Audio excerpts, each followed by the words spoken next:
എല്ലാം ഒന്ന് കെട്ടടങ്ങി കഴിഞ്ഞപ്പോഴാ അച്ഛന്റെ വിഷമങ്ങള് ആദർശമായിട്ട് പങ്കുവച്ചത്. അതുവരെ ഒന്നും പറഞ്ഞിട്ടില്ല മോളെ. അത് മുത്തശ്ശന്റെ സ്വഭാവം അങ്ങനെയാണല്ലോ അമ്മ. ഗൾഫിലെ പ്രശ്നങ്ങളെല്ലാം ആദ്യം അറിഞ്ഞത് മുത്തശ്ശനാ. എന്നിട്ട് അറിഞ്ഞ ഭാവം പോലും നടിച്ചില്ല. പക്ഷേ അതേ മുത്തശ്ശന് തന്നെ മറ്റൊരു മുഖമുണ്ട് മോളെ. എനിക്കത് നല്ല ഓർമ്മയുണ്ട്. ഞാൻ വിവാഹം കഴിഞ്ഞ് ഇവിടെ വന്നപ്പോഴുണ്ടായ ഒരു സംഭവ. മൂർത്തിസ് ജ്വല്ലറിയിലെ ഒരു സ്റ്റാഫ് കാരണം കമ്പനിക്ക് ഒരുപാട് നഷ്ടമുണ്ടായി. അയാളെ ജ്വല്ലറിയിലെ മുഴുവൻ ജീവനക്കാരുടെയും മുന്നിൽ വെച്ച് അടി കൊടുത്താണ് കമ്പനിന്ന് അച്ഛൻ പറഞ്ഞു വിട്ടത്. അതുപോലെ പിന്നീട് ഒരുപാട് സംഭവങ്ങൾ ഉണ്ടായിട്ടുണ്ട്. ബിസിനസ്സിൽ ആര് വീഴ്ച വരുത്തിയാലും അച്ഛനെ സഹിക്കില്ല. മക്കളായാലും കൊച്ചുമക്കളായാലും ആരായാലും. പിന്നിപ്പോ പ്രായവും അസുഖമൊക്കെ തളർത്തിയതുകൊണ്ടാ കുറച്ചൊക്കെ തല താഴ്ത്താൻ തുടങ്ങിയത്. മോളിവിടേക്ക് വരുമ്പോ എങ്ങനെ നിന്ന് മുത്തശ്ശനാണെന്ന് മോൾക്ക് നന്നായിട്ട് അറിയാലോ.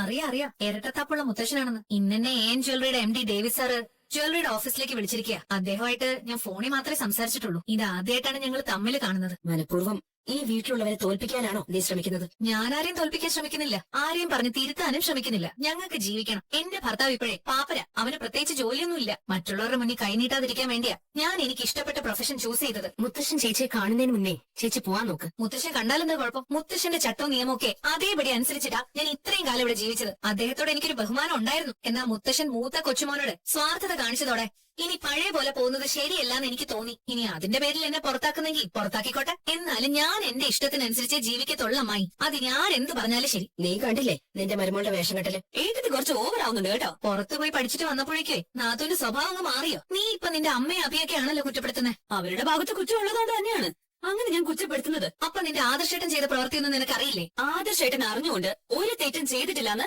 ഏട്ടത്തിയും അമ്മായിയൊക്കെ പറഞ്ഞു കഴിഞ്ഞു. അത് ശരിയാവാനാണ് സാധ്യത. അതുകൊണ്ട് ഞാൻ ഒരിക്കലും ആദർശേട്ടനെ പഴിക്കില്ല. ആയിക്കോ, ആദർശേട്ടൻ തെറ്റൊന്നും ചെയ്തിട്ടില്ലാന്ന് തെളിവ് സഹിതം എന്നെ ബോധ്യപ്പെടുത്താതെ ഞാൻ ഒരിക്കലും ആദർശേട്ടനെ അംഗീകരിക്കില്ല. ചന്തുമോളുടെ അച്ഛൻ അങ്ങേരല്ലാന്ന് പറയാൻ പറ്റുമോ? നീ ഏതോ വലിയ സാധനം കാണാനായിട്ട് പോവല്ലേ? കൊയ്ക്കോ, ഇനി നീ അധികം സംസാരിക്കണ്ട. ഞാൻ പോയിട്ട് വരാമേ. ആ മുറിയിലില്ലടി. എന്തോ അറിയില്ല. എന്ത് ചോദിച്ചാലും നിനക്ക് അറിയില്ലല്ലോ. ഏട്ടൻ റൂമിലുണ്ടാമായി. എനിക്കറിയണം. അവന്റെ അറിവോടെയാണ് അവൾ ഇതൊക്കെ ചെയ്യുന്നതെന്ന്. ഇത്ര ചീപ്പായിട്ടാ നമ്പിയെടുത്ത് ബിഹേവ് ചെയ്യുന്നത്. ആ ബോധം ചേച്ചിക്കുമില്ല, ചേച്ചിയുടെ അമ്മായിയമ്മയ്ക്കും ഭർത്താവിനും ഇല്ല. പിന്നെ എന്ത് ചെയ്യാൻ പറ്റും? നീ ഇതിലടി എപ്പോഴും അവളിങ്ങനെ കുറ്റപ്പെടുത്തുന്നത്. കുറ്റപ്പെടുത്താതിന് ഏട്ടത് ചെയ്യുന്നതൊക്കെ ശരിയാണോ? മുത്തശ്ശനൊക്കെ ഇവിടെ ഉണ്ടെന്നൊരു ബോധമൊക്കെ വേണ്ടേ? അവളുടെ ഒരു മുത്തശ്ശൻ. എടി അങ്ങേർക്കെ മൂത്ത കൊച്ചുമോനോട് മാത്രമേ സ്നേഹമുള്ളൂ. ദേ ഇപ്പൊ മൂർത്തീസ് ജ്വല്ലറി ഇടിഞ്ഞു താണിരിക്കോ. എന്നിട്ടും MD മാറ്റി പരീക്ഷിക്കുന്നില്ലല്ലോ. ഇതിനു മുമ്പേ എന്തോ ഒരു ചെറിയ തെറ്റ് ചെയ്തേനാ നിന്റെ അച്ഛനെ ഇവിടെ നാട്ടിൽ പായിച്ചത്. അതൊന്നും നിനക്കറിയത്തില്ല. അങ്ങനെ എത്ര ആൾക്കാരെ പുറത്താക്കിയിരിക്കുന്നു. പക്ഷേ എല്ലാവരെ പോലെയല്ല. കൊച്ചുമക്കളുടെ കാര്യം വന്നപ്പോ സ്വഭാവം അപ്പാടെ മാറി. അനിയും ആദർശ് എന്ത് തെറ്റ് ചെയ്താലും അതിലൊക്കെ ഇപ്പൊ കാലം കൂടിയും പിടിച്ച് കൂട്ടു നിൽക്കുവാങ്ങേര്. പറഞ്ഞ കൂടി പോവും. നോക്കടാ, അടുത്ത പുളിങ്കൊമ്പ് ഏതാണെന്ന് നീ നോക്ക്. അയ്യോ അമ്മായി, ഞാൻ കണ്ടു നീ പെൺകുട്ടികളുടെ ഫോട്ടോ നോക്കിക്കൊണ്ടിരിക്കുന്നത്.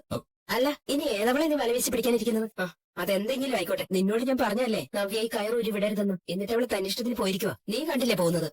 ഞാൻ കണ്ടതാ അമ്മായി. അതുകൊണ്ടാണ് ഞാൻ താഴോട്ട് വരാതിരുന്നത്. അവളുടെ കാല് പിടിച്ച് ഞാൻ പറഞ്ഞതാ ഇനി പോകരുതെന്ന്.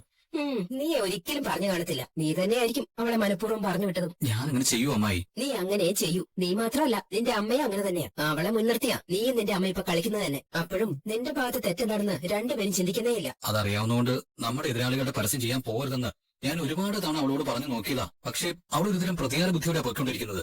ആ പ്രതികാര ബുദ്ധി എങ്ങനെയാണ് ഉണ്ടായത്? ആരാധനൊക്കെ കാരണക്കാരൻ? അവള് കാട്ടിക്കൂട്ടുന്ന കോപ്രായങ്ങൾക്ക് മറുപടി കൊടുക്കാൻ എനിക്ക് കഴിയില്ല. എന്നാ നിന്നെ ഞാനിങ്ങനെ വെറുതെ വിടാൻ ഉദ്ദേശിക്കുന്നുമില്ല. പണിയൊന്നും ഇല്ലാതിരിക്കുമല്ലേ? ദേ ഈ ലിസ്റ്റ് കണ്ടോ? അല്ല, ഇത് ഒരുപാടുണ്ടല്ലോ. ഇതെല്ലാം നീ വാങ്ങിക്കൊണ്ടുവരണം. സ്ഥിരം വാങ്ങുന്ന ഷോപ്പിൽ നിന്ന് വാങ്ങിയാൽ മതി. പൈസ ഞാൻ കൊടുത്തോളാം. ഇനിയിപ്പോ അതിനു വേണ്ടിട്ട് ഞാൻ ജോലിക്കാരെ ഒന്നും ബുദ്ധിമുട്ടിക്കുന്നില്ല. ഡ്രൈവറോടും പറയുന്നില്ല ഇവിടേക്ക് വേണ്ടുന്ന സാധനങ്ങൾ എത്തിച്ചേരാൻ. നിന്നെ പോലെ ഒരുത്തൻ ജോലിയും കൂലിയില്ലാതെ ഇവിടെ ഇരിക്കുമ്പോ നിനക്ക് എന്തെങ്കിലുമൊക്കെ പണി വേണ്ടേ? അങ്ങനെ എന്തെങ്കിലും ജോലി തന്നില്ലെങ്കിലേ നീ ഇതുപോലെ ഓരോരോ പെൺകുട്ടികളെ നോക്കിക്കൊണ്ടിരിക്കും. പിന്നെ അവരെ വിളിക്കും. അവരുടെ ഭാവി തകർക്കും. അതേതായാലും ഇനി ഉണ്ടാകാൻ പാടില്ല. അതുകൊണ്ട് നീ പെട്ടെന്ന് പോകാൻ നോക്ക്. ആ ലിസ്റ്റിനകത്ത് എന്തെങ്കിലും സാധനം ആ കടയിലില്ലെങ്കിൽ ഉള്ളിടത്തുനിന്ന് വാങ്ങിക്കൊണ്ടുവരണം. മനസ്സിലായോ? ശരി അമ്മായി. ഇവരെ കൂട്ട് വലിയ ശല്യമായില്ല. ഇത് കണ്ടോ? എന്തായത്? ഈ സാധനങ്ങളെല്ലാം വാങ്ങിക്കൊണ്ട് വരണ ഇവിടുത്തെ മൂത്ത മരുമകളുടെ ഓർഡർ. അതായത് അമ്മയുടെ നാത്തൂന്റെ. അവൾ ഇവിടുന്ന് പോയപ്പോഴേ എനിക്കറിയായിരുന്നു നിനക്ക് എന്തെങ്കിലും പണി തരൂന്ന്. ദേ ഞാനാണെങ്കിൽ അടുക്കള പണിയും പുറം പണിയും ഒക്കെ ചെയ്ത് നടുവൊടിഞ്ഞ് നടക്കുക. ഈ വീട്ടിൽ വന്നതിന് ശേഷം ഇന്നേ വരെ ഇത്രയും പണി ഞാൻ ചെയ്തിട്ടില്ല. ജാനകിയെ സഹായിക്കാൻ പോലും സമ്മതിക്കുന്നില്ല ഒരുത്തി. തൽക്കാലം അതൊക്കെ ക്ഷമിച്ച് സഹിച്ചും പോയല്ലേ പറ്റൂ അമ്മേ. അമ്മായിയുടെ നാവൊന്ന് പിഴച്ച നവ്യ അതോടെ അവരുടെ പക്ഷത്തേക്കാവും. അതുകൊണ്ട് ഞാനെല്ലാം സഹിക്കുന്നത്. ഒരുത്തി വന്നിട്ടുണ്ടല്ലോ നിന്റെ അനിയത്തി, കണ്ടല്ലോ. അവളും ഇപ്പൊ അവരുടെ സൈഡിലാണ് നിൽക്കുന്നത്. അതാമേ ഞാൻ പറഞ്ഞത്. കാലാവസ്ഥ ഇപ്പൊ അനുകൂലമല്ലെന്ന്. അനുകൂലമായിരുന്നു. നീയാണ് ഇങ്ങനെ ആക്കി മാറ്റിയത്. ഓ, ഇനി അതും പറഞ്ഞ് എന്നെ ഇങ്ങനെ ഏത് നേരം കുറ്റപ്പെടുത്തിയിട്ട് എന്താ കാര്യം? എടാ, ഇവിടെ ഓടിച്ചാടി നടക്കുന്നതേ അന്യ കുഞ്ഞൊന്നുമല്ല. നിന്റെ ചോരയാ. നിനക്കിപ്പോ 2 മക്കളാണ്. മൂത്തത് ചന്തുമോളും ഇളയത് അനന്തനും. അമ്മയും കൂടെ അങ്ങനെ പറയല്ലേ അമ്മേ. എടാ ഞാൻ പറഞ്ഞില്ലെങ്കിൽ സത്യം അതല്ലേ, നിന്റെ കുഞ്ഞിനെയാണ് ഇപ്പൊ ആദർശ് നയനയും കൂടെ നോക്കുന്നത്. ചന്തുമോൾ എന്നെ സംബന്ധിച്ചിടത്തോളം ഒരു ബോംബാണമ്മേ. അത് ആദർശനും നയനിക്കൊക്കെ നന്നായിട്ട് അറിയാം. അമ്മായിക്കും എല്ലാവരും ആ കുഞ്ഞിനെ മുന്നിൽ നിർത്തിയാ നമ്മളിങ്ങനെ തളച്ചോണ്ടിരിക്കുന്നത്. പക്ഷേ അതിനൊക്കെ ഒരു അവസാനമുണ്ട്. ഷെയർ ഇടിഞ്ഞെന്ന് പറഞ്ഞ് ഇതിനകത്ത് ഇപ്പൊ ഒരാൾ നടക്കുന്നുണ്ടല്ലോ, 6 അടി ഉയരവും താടിയുള്ള ഒരാൾ. ഇനിയും അത് ഇടിയത്തേ ഉള്ളൂ. ബിസിനസ് തകർന്ന മക്കളോടും കൊച്ചുമക്കളോടും ക്ഷമിക്കാത്ത മുത്തശ്ശനെ ഇവിടെ എന്ത് ആക്ഷൻ എടുക്കുമെന്ന് എനിക്കൊന്ന് കാണണം. ഓ, ആദർശിന്റെ കാര്യത്തിൽ അയാൾ ഒരു നടപടി എടുക്കാൻ പോകുന്നില്ല. എന്തായാലും മൂർത്തീസ് ജ്വല്ലറിയെ തകർത്ത് തരിപ്പണമാക്കുന്ന ഒരു MD കൂടിയാവും ആദർശ്. കുറച്ചുകൂടെ വ്യക്തമായിട്ട് പറഞ്ഞ മൂർത്തീസ് ജ്വല്ലറിയുടെ അവസാനത്തെ MD എന്റെ നാവ് പിഴക്കത്തില്ലമ്മേ. 2 വർഷത്തെ എഗ്രിമെന്റ് ആണ്. ഈ 2 വർഷവും ഞങ്ങൾക്ക് വേറെ മോഡലില്ല. വരാൻ പോകുന്ന വിഷുവിനും ക്രിസ്മസിനും ഓണത്തിനും ന്യൂ ഇയറിനുമെല്ലാം നവ്യയുടെ മുഖമാണ് ലോകം മുഴുവൻ കാണാൻ പോകുന്നത്. ചാനലിലും പത്രത്തിലും ടിവിയിലുമെല്ലാം ഇനി വലിയ പ്രശസ്തിയാവാൻ പോവല്ലേ. ഇപ്പൊ തന്നെ നവ്യക്കുള്ള അഡ്വാൻസ് അക്കൗണ്ടിലേക്ക് ട്രാൻസ്ഫർ ചെയ്ത് കൊടുക്കണം. ശരി സർ. പിന്നീട് ഘട്ടം ഘട്ടമായി ബാക്കി തുക അക്കൗണ്ടിലേക്ക് വരും. ഇവിടെ ഇപ്പോ വളരെ ലീഡിംഗ് ആയിട്ടുള്ള മോഡലുകളും സ്റ്റാർസുകളും വാങ്ങിക്കുന്നതിനേക്കാൾ വലിയൊരു തുകയാണ് നവ്യക്ക് ഞങ്ങൾ തരുന്നത്. അത് മറ്റൊന്നും കൊണ്ടല്ല, അനന്തപുരിയുടെ മരുമകളായിട്ട് കൂടി ഞങ്ങളുടെ ജ്വല്ലറിയുടെ വളർച്ചയുടെ ഭാഗമാകാൻ നവ്യ കാണിച്ച തന്റെ ഇടത്തിനാണ് ഞങ്ങൾ മാർക്കിടുന്നത്. ഞാൻ കുടുംബസ്നേഹമൊന്നും ഇല്ലാത്ത ആളല്ല, പക്ഷെ കുടുംബത്തിനകത്ത് ഒരുപാട് അഭിപ്രായ വ്യത്യാസങ്ങളുണ്ട്.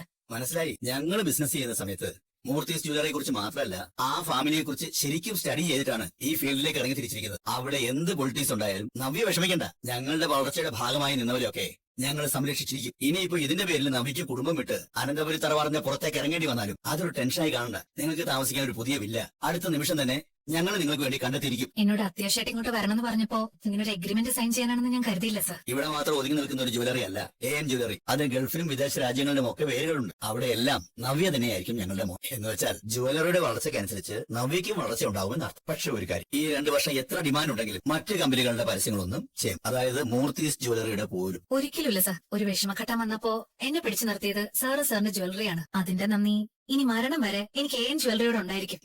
എന്നാ പിന്നെ വേറെ ഒന്നുമില്ലല്ലോ. ആ. നവ്യ ഞങ്ങൾ വിളിക്കുന്ന അനുസരിച്ച് വന്നു. Thank you sir. Okay. Okay. അനന്തപുരിക്കാർക്ക് ഇതൊക്കെ വലിയ ഷോക്കായി. എതിരാളികളെ ദുർബലപ്പെടുത്താൻ ഇതുപോലെ ചില പൊടിക്കൈകളൊക്കെ ചെയ്യേണ്ടി വരും. ഹലോ സാർ, 2 വർഷത്തെ എഗ്രിമെന്റ് ആണ് അവർ സൈൻ ചെയ്തിരിക്കുന്നത്. അഡ്വാൻസും കൊടുത്തു. Yes, very good. അവൾ നമ്മുടെ തുറുപ്പ് ചീട്ടാണ്, അതുകൊണ്ട് അവളെ ഒരിക്കലും വിട്ടുകളയരുത്. എല്ലാം സാറ് പറയുന്ന പോലെ. ചേച്ചി, ഈ ഷുഗർ ഫ്രീ എവിടെ വെച്ചിരിക്കുന്നത്? അവിടെ ശരി. ഇവളെന്തിനാ ഇങ്ങോട്ട് വരുന്നത്? ഇവിടെ ഏൻ ജ്വല്ലറിയിൽ പോയതാണല്ലോ. അവൾ എന്തോ വാങ്ങാൻ വന്നത്. അമ്മായി പറഞ്ഞിട്ട് സാധനങ്ങൾ വാങ്ങാൻ വന്ന പറഞ്ഞ അവളെ എന്നെ ഇവിടെ ഇട്ട് പൊരിക്കും. ഇത്ര പെട്ടെന്ന് അവളെ തിരിച്ചു വരുമെന്ന് കരുതിയില്ലോ. പരസ്യത്തിന്റെ ഷൂട്ടിങ്ങിന് പോകുന്ന കരുതിയത്. Oh sorry. Sugar free കിട്ടിയായിരുന്നോ?